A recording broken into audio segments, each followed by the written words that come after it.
बिस्मिल्लाहिर्रहमानिर्रहीम। अस्सलामुअलैकुम अज़ीज़ तलबा। हायर परचेज़ के हवाले से हम लोग काम कर रहे हैं। ब्रेकअप टेबल हमने दो तरह के बनाने सीखे थे। पहला टेबल था जिसमें हमें सारे आइटम दिए हुए थे, कैश प्राइस भी गिवन थी, रेट ऑफ इंटरेस्ट का भी पता था और उसके साथ साथ जो है वो हमें इंस्टॉलमेंट का भी पता था कि हमने कितनी इंस्टॉलमेंट जो है वो पे करनी है। दूसरे टेबल में भी सेम सिचुएशन थी, उसमें हमें हायर परचेज प्राइस नहीं पता थी, लेकिन क्योंकि हमें प्रिंसिपल अमाउंट पता थी कि हम कितनी इंस्टॉलमेंट में पे कर रहे हैं, तो उसमें हम इंटरेस्ट शामिल करके टोटल इंस्टॉलमेंट जो है वो कैलकुलेट कर लेते थे। और उसमें मैंने आपको बताया था कि वो वर्ड यूज़ करता है प्लस इंटरेस्ट या टुगेदर विद इंटरेस्ट। तो इसमें हम क्या करते हैं कि प्रिंसिपल अमाउंट हमें गिवन होती है इंस्टॉलमेंट की, और उसमें जितना भी इंटरेस्ट बनता है वो शामिल करने के बाद हम टोटल इंस्टॉलमेंट जो है वो कैलकुलेट करते हैं। ये हमारा सेकंड ब्रेकअप टेबल था। आज हम देखेंगे जिसमें हमें कैश प्राइस जो है वो गिवन नहीं होगी। अब देखिए, कैश प्राइस हमारे लिए बहुत इंपॉर्टेंट है, क्योंकि आपने जो पहली एंट्री करनी है पास, जिसमें आप एसेट खरीद रहे होते हैं, आपकी जर्नल एंट्री पास होती है assets to hire vendor account, तो उसमें आपने कैश प्राइस जो है वो लिखनी होती है कि ये एसेट अगर आप नकद बेसिस पे लेते हैं तो ये कितने का आपको मिलेगा, वो अमाउंट आपने दर्ज करनी है। तो अगर अब हमें कैश प्राइस नहीं दी गई होगी तो वो हमने कैलकुलेट करनी है। यहाँ जो अब हमारा ब्रेकअप टेबल बनेगा उसमें थोड़ी सी जो है वो चेंजिंग आएगी। पहला कॉलम आप उसी तरह पार्टिकुलर का बनाएंगे कि आपकी ये डाउन पेमेंट है या इंस्टॉलमेंट है। फिर जो आप पे कर रहे हैं ये आपकी बेसिकली जो टोटल इंस्टॉलमेंट आप पे कर रहे हैं वो आ जाएगी। तो ये आपकी टोटल इंस्टॉलमेंट हो गई। इसके बाद ज़ाहिर है इसमें इंटरेस्ट शामिल होता है, तो हम इंटरेस्ट देखेंगे कि कितना शामिल है, और इंटरेस्ट के बाद यहाँ हमारे पास प्रिंसिपल अमाउंट जो है वो बच जाएगी। On 1st July 2016, Sajid Printers purchased a printing machine from HMT Limited on hire purchase basis. Payment to be made rupees 10,000 on the said date. अब यहाँ अगर आप नोट करते हैं तो पेमेंट जो उसी वक्त की जा रही है इसको हम क्या कहते हैं, डाउन पेमेंट। तो जो डाउन पेमेंट हो रही है हमारी वो उसने बता दिया 10,000, और ये हम सीख चुके हैं कि डाउन पेमेंट में इंटरेस्ट शामिल नहीं होता, क्योंकि अभी वक्त नहीं गुजरा। जब तक टाइम नहीं गुजरेगा उस वक्त तक इंटरेस्ट चार्ज नहीं होता। And the balance in 3 half yearly instalments of rupees 8,200, 7,440 and rupees 6,300 commencing from December 2016। अब हमें जो चीजें दी गई हैं, पहले हमारे पास जो गिवन है वो डाउन पेमेंट है। डाउन पेमेंट उसने कहा कि 10,000 की जा रही है और इसमें कोई इंटरेस्ट नहीं होता, ये आपकी 10,000 ही होगी। इसके बाद आप अपनी फर्स्ट इंस्टॉलमेंट जो है वो पे कर रहे हैं। तो फर्स्ट इंस्टॉलमेंट जो आप पे कर रहे हैं वो 8,200 की है। अब ज़ाहिर है इसमें इंटरेस्ट शामिल है। इसी तरीके से आपकी सेकंड इंस्टॉलमेंट है, और सेकंड इंस्टॉलमेंट 7,440 की है, और जो फाइनल इंस्टॉलमेंट है आपकी वो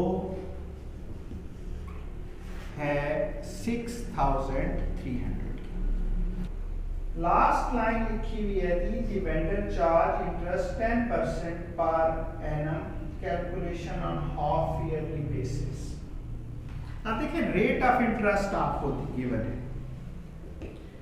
रेट ऑफ इंटरेस्ट जो है वो 10% पर एनम है सालाना, यानी कि आप 10% इंटरेस्ट चार्ज कर रहे हैं। अब इंस्टॉलमेंट क्योंकि हर 6 माह के बाद पे हो रही है, लिहाजा जो इंटरेस्ट रेट है वो हम 6 मंथ के पॉइंट ऑफ व्यू से कैलकुलेट करें। इट मींस कि अगर हम हाफ ईयर की बात करते हैं तो 5% जो है वो रेट हमारी इंस्टॉलमेंट के ऊपर चार्ज। अब यहाँ हमें इंस्टॉलमेंट्स दी गई हैं और ज़ाहिर है आपको पता है कि इंस्टॉलमेंट में इंटरेस्ट की जो रकम होती है वो शामिल होती है।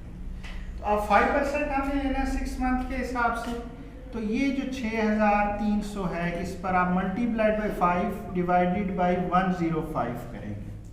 ये 105 इसलिए होगा क्योंकि इसमें इंटरेस्ट की अमाउंट ऑलरेडी जो है वो इंक्लूडेड है। तो ये आपका इंटरेस्ट कैलकुलेट हो गया 300। अब 6300 में से 300 इंटरेस्ट है तो 6000 जो है ये आपका बैलेंस आ गया प्रिंसिपल अमाउंट, क्योंकि इंस्टॉलमेंट आपकी 2 हिस्सों पर जो है वो मुश्तमिल होती है, एक असल रकम होती है और दूसरी जो है वो उसमें इंटरेस्ट शामिल होता है। अब जब हम यहाँ आते हैं तो पहले हमने आउटस्टैंडिंग बैलेंस जो है वो मालूम करना है। सेकेंड इंस्टॉलमेंट जो हम पे करेंगे वो 7440 की है, और जब आप इस टाइम पे देखेंगे तो अभी तक आपने थर्ड सेकेंड ही पे की, तो थर्ड कहाँ से पे करेंगे? तो जो थर्ड का की प्रिंसिपल अमाउंट है ये भी एक्चुअली आउटस्टैंडिंग बैलेंस का हिस्सा है, लिहाजा आप इसे यहाँ पर शामिल कर लेंगे। तो ये 13,440 ये आपका आउटस्टैंडिंग बैलेंस आ गया, और इस आउटस्टैंडिंग बैलेंस के ऊपर आपने इंटरेस्ट कैलकुलेट करना होता है। तो 13,440 मल्टीप्लाइड बाई 5 डिवाइडेड बाई 105, तो ये 640 जो है ये आपका इंटरेस्ट कैलकुलेट हो गया। तो 7440 में से 640 इंटरेस्ट है, तो इसका मतलब ये हुआ कि 6800 जो है ये आपकी प्रिंसिपल अमाउंट कैलकुलेट हो गई। अब आप आते हैं फर्स्ट इंस्टॉलमेंट में, ये आपने पे कितने की 8200। ज़ाहिर जब आप फर्स्ट इंस्टॉलमेंट पे कर रहे हैं तो उस वक्त तक ना सेकंड इंस्टॉलमेंट, क्योंकि ये तो बाद में पे होनी है, थर्ड इंस्टॉलमेंट बाद में पे होनी है, तो ये भी आउटस्टैंडिंग है, तो ये आउटस्टैंडिंग बैलेंस का हिस्सा होंगे। तो ये 6800 प्लस 6000, तो ये सारी अमाउंट जो है वो आउटस्टैंडिंग है, तो इनको हम सम अप करते हैं तो ये 21000 आए। तो हमारा आउटस्टैंडिंग बैलेंस जो है वो 21000 है, और इस पर इंटरेस्ट की कैलकुलेशन हो जाएगी। तो ये इंटरेस्ट हमारा कैलकुलेट हो गया 1000। तो 8200 में 1000 हमारा इंटरेस्ट है, तो 7200 जो है ये हमारी प्रिंसिपल अमाउंट जो है वो कैलकुलेट हो गई। अब प्रिंसिपल अमाउंट को हम सम अप कर लेंगे, ये सारी हमने जमा कर लेनी है, 30,000 आ जाएगा, 10,000 प्लस 7,200 प्लस 6,800 प्लस 6,000, तो ये हमारी कैश प्राइस जो है वो कैलकुलेट हो गई। और कैश प्राइस हमारे लिए इसलिए ज़रूरी है क्योंकि हमने जो फर्स्ट एंट्री पास करनी होती है जिसमें हम एसेट परचेज कर रहे होते हैं उसमें हमने कैश प्राइस लिखनी होती है, तो ये कैश प्राइस जो है वो कैलकुलेट हो गई। तो उम्मीद है कि अगर किसी भी न्यूमेरिकल में अगर वो आपको कैश प्राइस नहीं देता तो आप रेट ऑफ इंटरेस्ट और जो इंस्टॉलमेंट पे की गई है उसकी मदद से कैश प्राइस जो है वो मालूम कर लें।